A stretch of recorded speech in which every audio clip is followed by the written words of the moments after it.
What would you do if you found a ghost living in your home? This movie is about a family moving for a fresh start.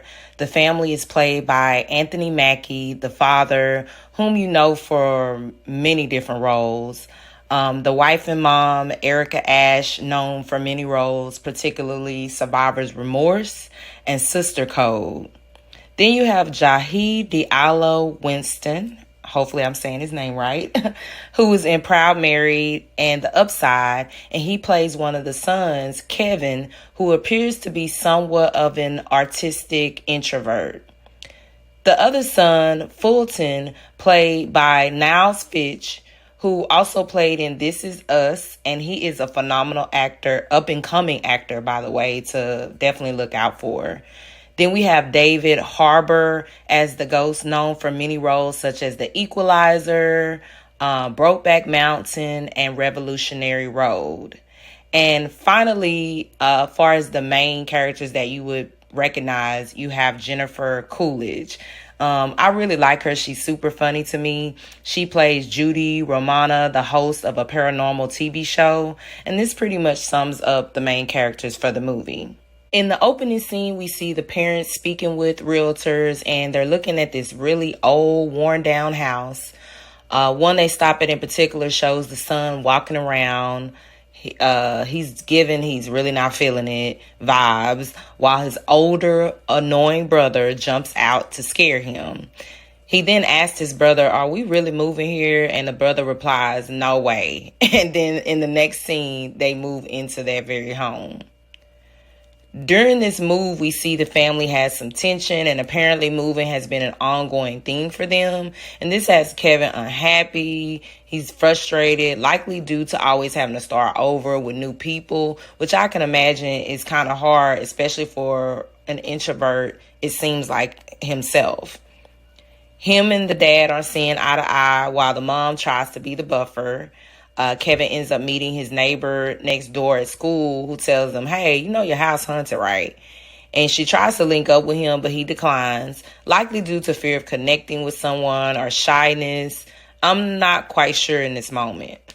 He's back at home when the ghost shows up, trying to scare him, but instead Kevin busts out laughing while recording him. They then have a chat where he finds out the ghost's name is Ernest, and he doesn't speak. He can only moan and pretty much gesture. They become fast friends. Kevin ends up recording him, and this in turn makes his social media go viral. And Fulton comes in to mess with him the following day, and then the ghost pushes him out the way. And his brother's like, "Wait a minute, hold up, what's going on?" He then finds the recording of the ghost, and when he does that, the dad ends up walking in, and Fulton spills the bean. "Hey, there's a ghost in our house," which at first the dad doesn't believe until, I don't know, he's looking at the phone and he's like, "No, wait a minute, this is real."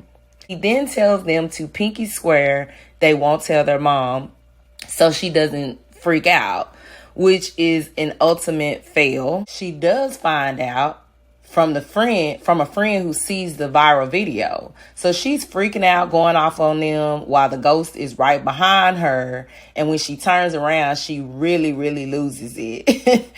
And we go back to a scene where this doctor is looking at the video, and she spotted Ernest, and she's trying to tell the CIA, "Wait, this is really a ghost." And they completely ignore her at this point, and they're trying to escort her out the building. Now, everyone knows about the family, and they've been invited to this TV show, which enters Judy, Miss Coolidge, the host, who plays part very well. She's dismissive and really doesn't believe in it until she gets to their home. And then Ernest does a major scare tactic on her, which was super funny. At this point, Dr. Leslie shows up demanding to see Ernest and warning the family that he's dangerous. This prompts Kevin, Ernest, and his neighbor friend Joy to run. The head guy tells her, "No worries, they are going to make a mistake and they're going to get them." And they then in turn break into Kevin's home, and they basically hold his family hostage. The only problem is Kevin and Ernest are gone. They're in the wind. Now they're on the run and they're enjoying this beautiful sunrise as Kevin and Joy are very close to a kiss, but they don't. Ernest is literally sitting there. They end up at the gas station where Kevin sees his dad on the news, and per the government's direction, they report that Kevin has been kidnapped. At this point, the police show up and Ernest takes action, taking the gun from the officer and pointing it at him so Kevin can get out the store. Joy does her thing as well, and she kicks the officer in the balls, and now they're on a high-speed car chase trying to get away. They end up crashing with an 18-wheeler, which gets the cops off them, and they get away. Meanwhile, the family's being held hostage and being questioned about Kevin's whereabouts. His mom ends up getting a hold to a phone, and just so happens, Kevin calls, and she tells him to keep running and to just follow his heart. And she lets Dr. Leslie know, hey, she's not playing about her son. You just watch this clip.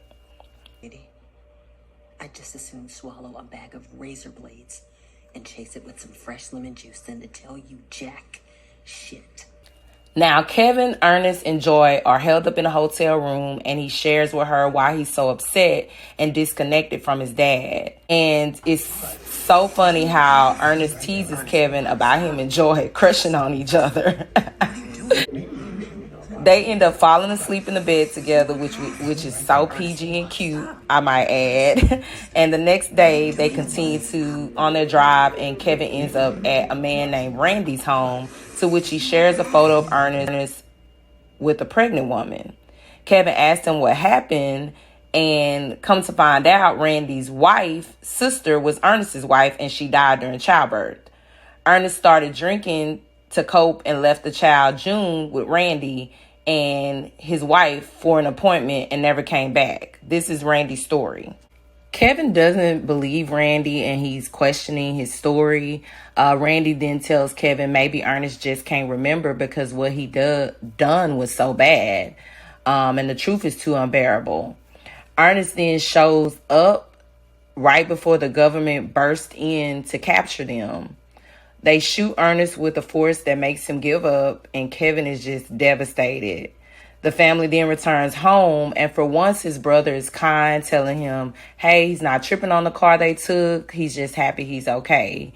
He knows that Kevin can't handle much else, and I'm glad he stood up and decided to be the big brother that he should. The scene then cuts back to Ernest being captured in the ghost cage they built for him, and Dr. Leslie tells him how happy she is to finally have this moment because she's believed that there have been ghosts this whole time. She's now feeling empathy for Ernest, and right then the head guy comes in with people to just gawk at him, and she asks him, what are you going to do with him? And he tells her, hey, I'm going to do whatever I want with him. Now Kevin is depressed, and he's not going to school, and he's ignoring Joy, so she shows up at the house to check on him. He's pretty dismissive because he's truly hurt about losing Ernest. And you can tell he just really doesn't know how to cope with it, being young, dealing with this loss. And then he's standing in the window, and his dad comes up to talk to him, and they have a really heartfelt talk. And his dad, tells him, hey, you're a better man than I am at your age already. And this really touches Kevin.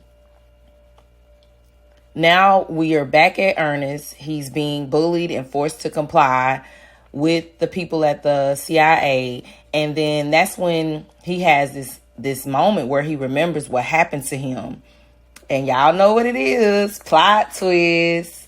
Randy really killed him and took off with the baby for his wife. That's when Dr. Leslie breaks him out because, she really has a heart after all, and she lets him go. So Ernest is on the run, and he scares these girls waiting for a lift. And y'all, this was funny because instead of the Lyft driver being scared, she like, Ernest! And he rides with her.